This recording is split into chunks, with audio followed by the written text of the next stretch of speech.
Okay. Hey guys, welcome on back. So this is our geometry review for test 2 in quarter 3. So this is like the 8th test or 7th test that you guys have taken, something like that.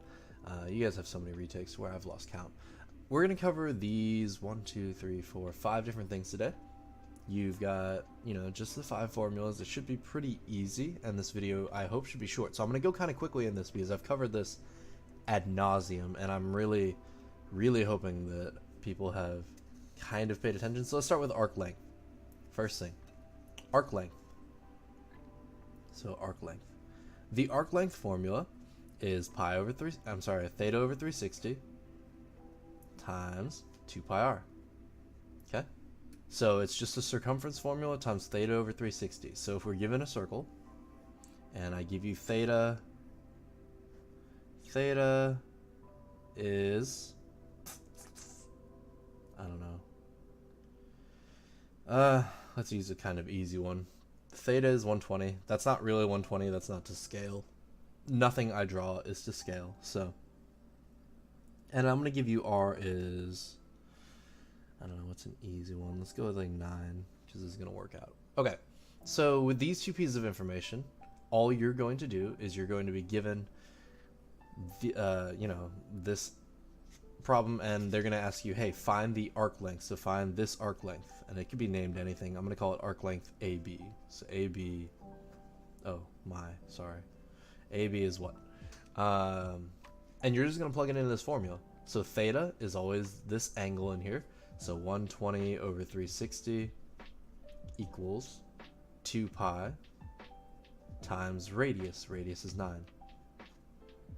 If you're using a calculator, you just take this top number, multiply by that number, multiply by that number, divide by the bottom number. If you're doing this by hand, you can simplify it out. 120 over 360. Okay, the zeros will cancel. 12 and 36. 12 goes into both of these, so 12 goes into 12 one time.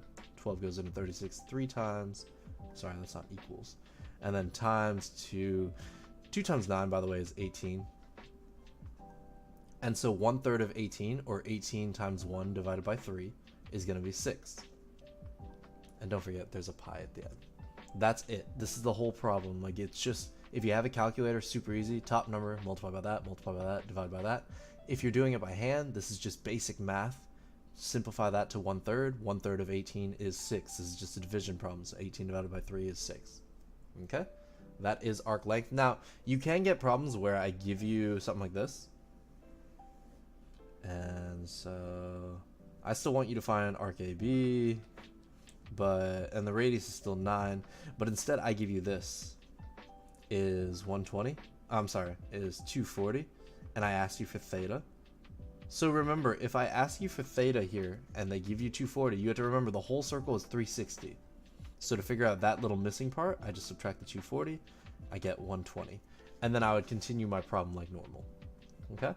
So you can be given problems like that, where I give you the outside and you have to calculate the inside. Alright, let's talk about sector area. This one here, let's go ahead and do an example where you do have to calculate for theta. Sector area is going to be theta over 360 times pi r squared. Okay? And again, so I'm going to give you a circle. Here's a circle. Let's make it tiny this time. And I'm going to tell you that this out here is 330 degrees. All this is 330, and right here is theta. We don't know what it is, tiny little theta. And over here, the radius is going to be, I don't know, what should the radius be? 24. That's really bad. That's a huge number. 9. We'll do 9 again. It doesn't really matter that much. So in this problem, I'm not given theta. I'm just given this outside value. Remember, if I'm given this outside value, 360 minus 330, so whatever this is, this will give me theta. In which case, 360 minus 330, that means that theta equals 30. So I'm just going to use 30 for theta. So instead of theta over 360, I'm going to write 30 over 360 times pi, and then r squared, so is 9 squared, If you're using a calculator, you're just going to type in 9 times 9 or 9 squared. That's going to give you 81 times 30 divided by 360. If you're doing this by hand, again, we simplify the fraction. 3 and 36, 3 goes into both of them, so you get 1 over 12 times, and then 9 times 9 is 81. And then you're just going to multiply 81 times 1 divided by 12. This will give you a decimal, but you can honestly leave your answer as a fraction, and I have no problem with that if you're using a decimal. So if you use decimals, and I'll say this on test day too, round to 2 decimal places. So we always round to 2 decimal places. It's just good practice. If you take chemistry or biology, you'll learn about significant figures, and then this rule changes a little bit. But when in doubt, 2 decimal places is a nice, solid rounding area. Okay? So this is that problem. That's all that is. Theta over 360 times pi r squared. Okay. So that was arc length, that was sector area. Here's volume of a rectangular prism. So rectangular prisms, remember, look like this. I'm going to steal most of my images online and just change the numbers because I don't really feel like drawing these.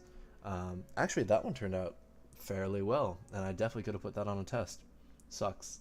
Anyway, you're going to be given numbers. So here, you're going to be told that this edge of the box is 10, this edge of the box is 4, that edge of the box is 10, this edge of the box is 10, and the height of the box is 6.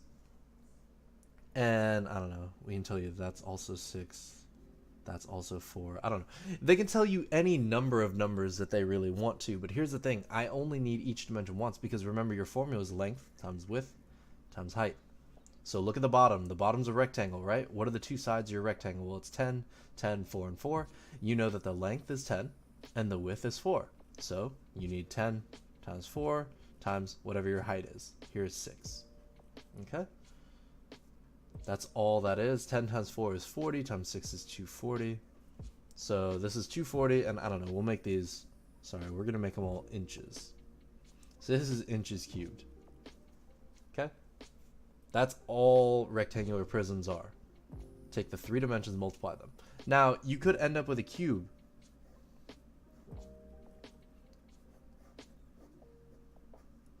Okay, well this one would not deserve to be on a test. But if I told you this was a cube, and I told you that every side is 5, everything, there are a bunch of 5s everywhere. What you have to remember is that you don't need every single 5. Remember, it's just length times width times height. So the length is 5, the width is 5, the height is 5. Yeah, 125. And I don't know, we'll make this one meters cubed. Okay? So that's rectangular prisms. This is the easiest one by far. Like, you really just need 3 numbers, you multiply them together, and you just have that value. That's all that is. Rectangular prisms, there's really nothing fancy about it. Length times width times height. Figure out which one's the length, which one's the width, which one's the height, and it honestly doesn't matter what you call each one. So like last time I called 10 inches the length, that the width. I could easily call this the width and that the length. It really doesn't matter. Alright. Should be the easiest questions on the test. There will be 2 of them. So I'm hoping you, I hope you get both of them. Okay. Keep in mind they can be asked in words too. So if I ask this in words, I'd be like, hey, you know, if I have a rectangular prism, oh gosh, rectangular prism, and I will ask something like, if I have a rectangular prism, its edges, the edges of its base, so edges of its base are 3 feet and 12 feet respectively, something like that, and then its height is 5 feet. It's just a random problem. So you'll be asked this kind of thing, and you just have to be able to, okay, well, rectangular prism, the base is 3 by 12, so 3 by 12, and the height is 5, so 3 times 12 times 5. Oh, sorry, you guys couldn't see that. So again, the base is 3 by 12, so 3, 12, and then 5 is its height, so 3 times 12 times 5 is, I don't know, 36 times 5 is 180. So that's that problem. Okay, so you will get word problems like that. Shouldn't be hard. You should be able to handle it. So that's everything with rectangular prisms. Let me go ahead and get it all on one page for you guys. That's rectangular prisms. Okay. And again, if in case you guys don't remember from class how to draw these, so if you get a word problem and you're not sure how to draw it, rectangular prisms, or pretty much any prism, you can just kind of draw the shape of whatever the base is. So rectangular prism, you draw a rectangle, then put your pen right in the middle, and then draw another rectangle, and then just connect the edges. Okay? You can do this for pretty much any kind of prism. So, like I think during class I did like a pyramid or a triangular prism, like that. There, like that. So it works pretty much the same all the time. Like whatever the prism is, just pick whatever the base is, that shape, and draw that shape. Put your pen in the middle of it, and then draw another one of those shapes. Okay? So there's that. Let's see. Volume of a sphere. So volume of a sphere we worked with a lot. There are really only two ways you're going to see this problem. So I'm going to do both of these. Volume of a sphere.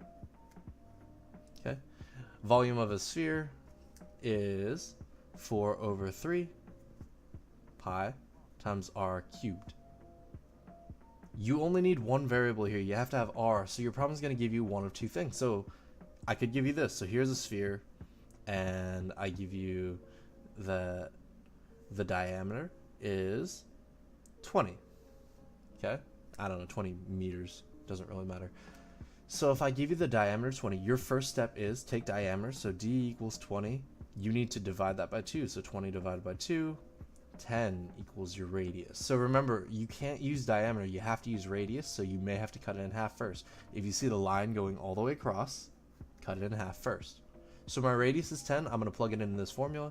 4 over 3 pi times not r cubed, but 10 cubed. 10 cubed is 1,000. Alright, if you type that in your calculator, that's 10 times 10 times 10. Or most calculators have a cube button. Typically, you have to press the shift or the second button. Kind of depends on your calculator. Okay, and then what you would do is you just take 4 times 1,000, which is 4,000, divided by 3, which is roughly 1,333.3 repeating, and then pi. Okay, don't forget to add pi to the end of all these answers. I will take half off if you forget your pi sign. But that's all that formula is, 4/3 pi r cubed. Find your radius and plug it in. Let's do an example where they just give you the radius. So this is actually an easier example. This one I'm going to just straight up tell you that it's 2. In which case now, 4 over 3 pi r, so r is just 2 cubed. 2 cubed is 2 times 2 times 2. Please don't mistake that for 2 plus 2 plus 2, which is 6. It's not just 2 times 3. It's 2 times 2, which is 4, times 2 again, which is 8. 4 over 3. And again, in a calculator, this is easier. 8 times 4 is 32. Divided by 3, that actually doesn't even out. So I'm going to leave this answer as a fraction. You can absolutely, if you type in a calculator 8 times 4 divided by 3, you might get a decimal. 32 divided by 3 is probably somewhere around like 10.8-ish or something like that. So if you got that answer, that'd be fine too. Okay? So that's volume of a sphere. There's really only two types. There's one formula, but I'm either going to give you diameter or radius. If I give you diameter, you got to cut it in half. There's one extra step. If I give you radius, just plug it in. Okay? There's only two steps. Find the radius, plug it in. Find the radius, plug it in. So if I already gave you radius, plug it in. If I didn't give it to you, figure it out, plug it in. Okay? That's that entire lesson, volume of a sphere. Last one, volume of a cylinder. This is the most recent thing, and this one has no tricks. Well, okay, I guess there are two types of problems that you can get for volume of a cylinder as well. So volume of a cylinder is pi r squared times height. Okay, so pi r squared times height. And you have two variables this time. R, which is radius, and height. I'm going to give it to you in one of two ways. So in this first example, cylinders, by the way, are those Pringle cans. Okay, just cans. That was a really bad circle. Anyway, I'm going to tell you the radius is, and it doesn't matter if I give you the radius down here or the radius up here, they're equal. So I'm going to tell you the radius is, I don't know, 2, and the height's 10. Okay? All you have to do is plug it into the formula. So pi, not r squared, but 2 squared, times the height, which is 10. 2 squared is 4, so this is pi times 4 times 10. 4 times 10 is 40, so this final answer is just 40 pi. That's all that is. Now, I could also give you this kind of problem. Here's a new cylinder. Actually, here. I'm going to give it to you slanted. It doesn't matter. Like, so remember that volume is the definition of how much stuff a shape can hold. So it doesn't matter if my can is laying on its side, standing straight up, tilted a little bit. It doesn't really matter. Like, there's only so much stuff you can fit in a can. And it doesn't, like, I don't care how you hold your can, it's going to hold the same amount of crap. Like, you can't suddenly carry more stuff just because your can's upside down. Unless, of course, it doesn't have a lid, but that's, you know, whatever. All right, so I'm going to give you now, this one's going to have a diameter of 8 and a height of 20. I don't know. And again, these could have units, so let's make these milliliters. Okay? So they're both milliliters. The first thing you have to do here is remember we need radius and height. I didn't give you radius, but we know how to get a radius out of diameter. Radius is half of diameter, so we'll just take 8 divided by 2. You'll get 4. Okay? So the radius is 4. Let's go ahead and plug these values in. So instead of pi r squared times height, it's going to be pi times not r, but 4 squared times the height. The height is 20. Okay? 4 squared is 16. 20 is still 20. And then 16 times 20 is 320. Is that right? Yeah. So 320. And you could type this into a calculator. And then, you know, stick your pi at the end. And don't forget, this is pi milliliters cubed. I'm not taking off for units, but you really should include them just for good practice. I told you guys during class that I won't take off if you forget to do this. But it's 320 pi. Remember your pi. We'll take off if you don't forget your pi. I'm sorry, if you don't remember your pi. Because it is technically a different answer without it. The units, it's not really all that relevant right this second. It will be in our next lesson. Okay? So that's volume of a cylinder.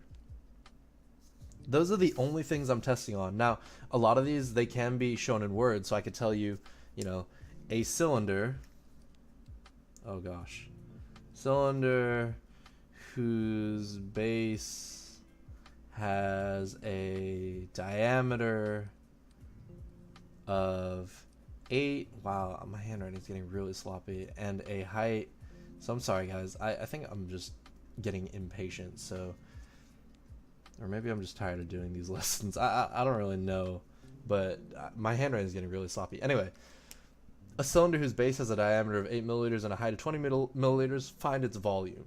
You'll notice that this is actually, so diameter of 8, a height of 20. By the way, you can't really have a height and a diameter of milliliters. I don't know why I picked milliliters. I just did. I guess it's been a while since I've been allowed to think about milliliters, so I just use them. Sorry about that. I probably should have said like centimeters so that I can have cubic centimeters. But anyway, it doesn't really matter. The point is, you need that formula. So your formulas, here we go. Let's go over all your formulas real quick. Arc length, theta over 360 times 2 pi r. Sector area, theta over 360 times pi r squared. Rectangular prism, length with height. Volume of a sphere, 4/3 pi r cubed. And volume of a cylinder, pi r squared times height. It's just 5 formulas that you have to memorize. They're really not that hard. For those of you that are stressing memorizing them, like I know some of you guys asked me if like, can we use our formula sheets, notes? No, you can't. Like, it's 5 formulas. It only takes 30 minutes. Like for 30 minutes, just write down these 5 formulas over and over and over. Make some flashcards. Actually put in an effort. And if you put in an effort and you still forget the formula somehow, then I will feel pity for you. And I might feel bad and I might actually make an effort. But like, it's just 5 formulas. You can memorize these in 10, 15 minutes. And for some of you guys, like let's say you struggle with memory, then 30 minutes to an hour, just keep rewriting them over and over and over and over and over. Like seriously, just memorize the formulas. This is not a hard test. It's really just plugging things in. Geometry is not a hard subject. So you just have to plug them in. Alright guys, best of luck and I will see you on Monday. Bye. I think Oh my gosh, I've been streaming this entire time. My gosh.